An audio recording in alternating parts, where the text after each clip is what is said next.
आज जो बेंच में सुनवाई हुई है चीफ जस्टिस की बेंच में, उसमें कपिल सिब्बल साहब ने सब अपने आर्ग्यूमेंट किए हैं पिटिशनर्स की तरफ से। उसमें सबसे मेन पॉइंट जो हैं, 5-6 पॉइंट्स के ऊपर बहुत ज़्यादा फोकसली उनको कोर्ट को ब्रीफ में मतलब दिया है, बताया है।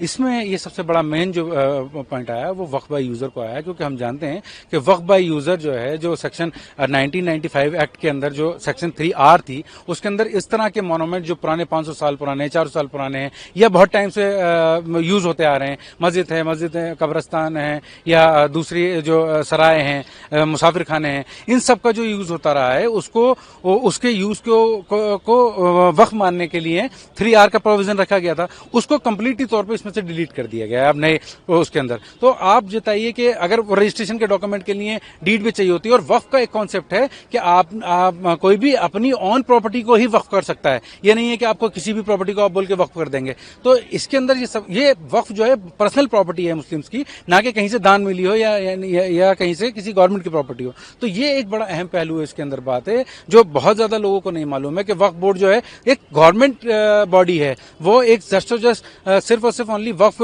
जो प्रॉपर्टीज हैं उनको सिर्फ और सिर्फ उनका देखभाल करने के लिए है, और उसके अंदर सरकारी ही ऑफिसर होते हैं। उनके जो सीईओ होते हैं वो एडीएम लेवल के ऑफिसर होते हैं। वक्फ ट्राइब्यूनल के अंदर गलतफहमी फैलाई गई है कि वो सारे मुस्लिम होते हैं, ऐसा नहीं होता। एडीजे लेवल के उनके जो ऑफिसर जो होते हैं वो चेयरमैन होते हैं, डिस्ट्रिक्ट मजिस्ट्रेट उसमें मेंबर होते हैं, और एक वक्फ के जानकार उसके अंदर मेंबर होते हैं। तो इस तरह से अगर हम बातों को तरुणों को बताएंगे तो ये बहुत अदरवाइज हो जाएगी, जो कि गलतफहमी मीडिया के अंदर बहुत ज्यादा है।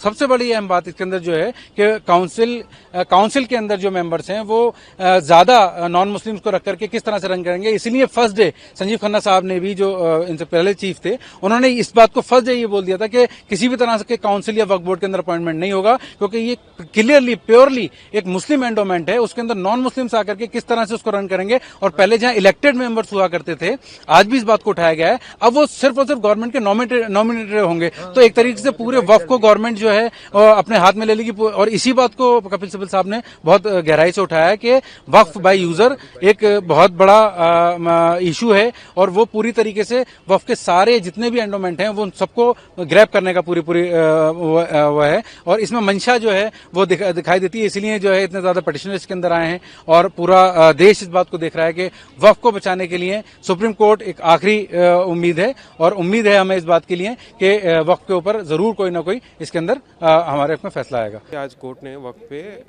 मुद्दा जो था वक्फ का, उसमें पहले तो वक्फ के साइड से जिसमें भी अपील डाली गई है वक्फ के लिए कि वक्फ जो है वाइड है, ये जो एक्ट आया 2025 में, इसमें कोर्ट ने परमिशन दिया मिस्टर कपिल सिब्बल साहब को बोलने के लिए।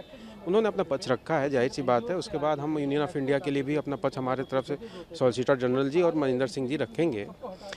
देखिए, जहाँ तक सरकार के वक्फ की बात है, तो ये वक्फ बिल में कहीं ना कहीं ये सबको पता है और पूरे देश को भी पता है कि वक्फ में कहीं ना कहीं तो इन लगे धांधली है, या जो भी कह लीजिए, कि दूसरे नंबर पे पूरे देश में वक्फ ही क्यों है, वक्फ का कब्जा इतनी प्रॉपर्टी कैसे आ गई।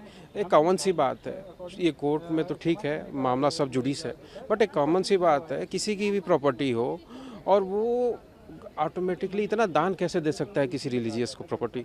क्या तो हम कोर्ट में हम कह रहे हैं कि हम अपनी प्रॉपर्टी को रिलीजियसली दान करते जा रहे हैं, तो ये कहीं ना कहीं इसमें गलत है या धांधली है, जो भी है, ये तो मैं नहीं कह सकता, बट ये है कुछ ना कुछ गड़बड़ है इसमें, जो कि अभी कोर्ट में मामला सब जुडिस है। मे भी आज ये डिसाइड भी हो जाएगा, शाम तक कुछ ना कुछ क्लियर हो जाएगा। कोर्ट जहाँ तक मुझे लगता है कि मैटर को सुन के पूरा और ऑर्डर रिजर्व रख लेगी, लेकिन वक्फ को मेरे हिसाब से सेंट्रल गवर्नमेंट की तरफ से ये सही डिसीजन है, और कोर्ट भी मेरे हिसाब से इसी फेवर में कहीं ना कहीं डिसीजन करेगी। देखिए, कोर्ट में अभी दलील रखा गया ये पक्ष वक्फ बोर्ड के पक्ष की तरफ से, माननीय कपिल सिब्बल साहब की तरफ से, कि ये वैलिडेशन जो है आर्टिकल 300 और 308 का कहीं ना कहीं वाइडेशन है।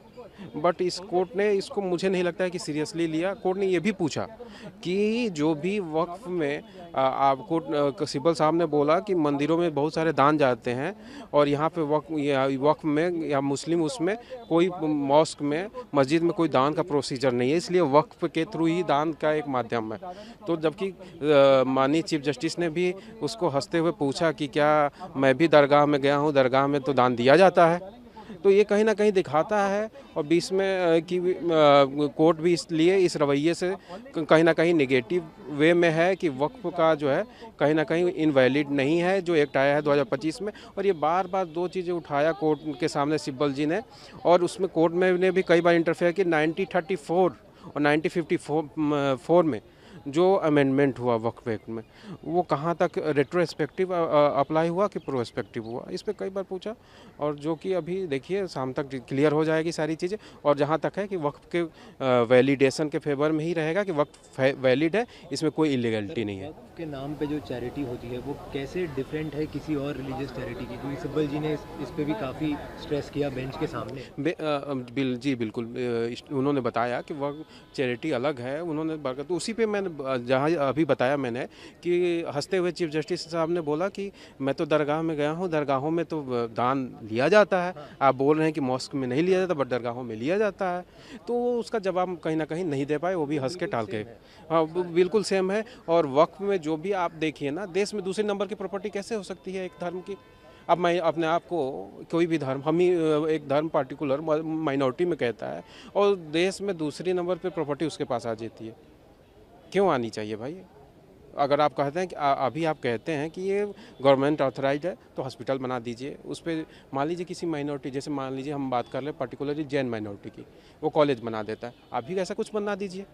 आप क्यों एक पार्टिकुलर उसी की मंदिर हो या मस्जिद, तो मंदिर ऐसा काम नहीं करता है, मैं पार्टिकुलरली कहूँ। लेकिन अगर किसी मस्जिद के लिए या किसी पार्टिकुलर के लिए उसको इकट्ठा करके रखते हो आप ज़मीन, ये बिल्कुल कहीं ना कहीं सरकार को लगा कि उचित नहीं है और कहीं ना कहीं बहुत ज़्यादा धांधली है।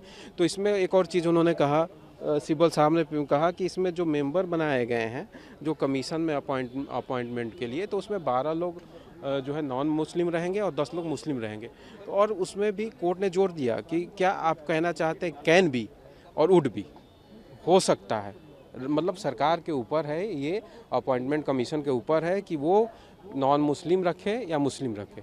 तो उसमें पूछा, तो फिर सरकार को ये कोर्ट ने 2 बार पूछा कि कैन भी है या वुड भी है, तो उन्होंने कहा कि कैन भी है। तो ये तो जाहिर सी बात है, कैन भी है तो मतलब मुस्लिम भी हो ही सकता है वो 12। तो इसमें कोई नहीं दिक्कत है, मुझे नहीं लगता वक्फ में कोई दिक्कत है। और वक्फ बिल में चैलेंज का कोई ऐसा इशू नहीं है और शाम तक के डिसीजन में इसको, इस जो पिटीशन को है वो खारिज कर सकता है कोर्ट, जहाँ मुझे लगता है। सॉलिसिटर जनरल के आर्गुमेंट सुने जाएंगे तो किस जैसा लग रहा था उनके हाव भाव देखकर कि काफ़ी तैयार मुझे बैठे हुए हैं और हाँ। जितने भी आर्गुमेंट्स पेटिशनर्स की तरफ से आए हैं उनको एक तरीके से अच्छे से कंटेस्ट करने का। बिल्कुल बिल्कुल, माननीय सॉलिसिटर जनरल जी और तुषार मेहता जी और मनिंदर सिंह जी, दोनों लोग हैं इसमें और दोनों लोग अच्छे से बात को रखेंगे, आर्गूमेंट को। और जाहिर सी बात है वक्फ जो है फेवर में है और इसको पूरी रिसर्च के साथ गवर्नमेंट में ने भी कहीं ना कहीं लाया है, तो पूरी तैयारी के साथ लाया है। ऐसे तो ये लाया नहीं है कि आनन फानन में, वक्फ को पूरी तैयारी से लाया गया है। और वक्फ की वैलिडिटी का जहाँ तक सवाल है वो पूरी तरह से इफेक्ट में है और वाइड कहीं से नहीं है। और मुझे जो लगता है अभी तक का जो दलील भी आया ओवरऑल आप देखेंगे 2 घंटे तक जो अभी तक सिब्बल साहब ने रखा, उस बात से कोर्ट का रवैया बार बार क्वेश्चन पूछना उस बीच में और नोट करना, तो ये कोर्ट कहीं ना कहीं उस बीच में पॉजिटिव दिख रही है वक्फ के वैलिडेशन के लिए कि वक्फ सही है अपने इस जगह पे। क्योंकि बार बार उन्होंने क्वेश्चन रेज किया है कि आप ये कैसे कह रहे हैं, इस सेक्शन को कि इन पे सवाल कैसे उठा रहे हैं।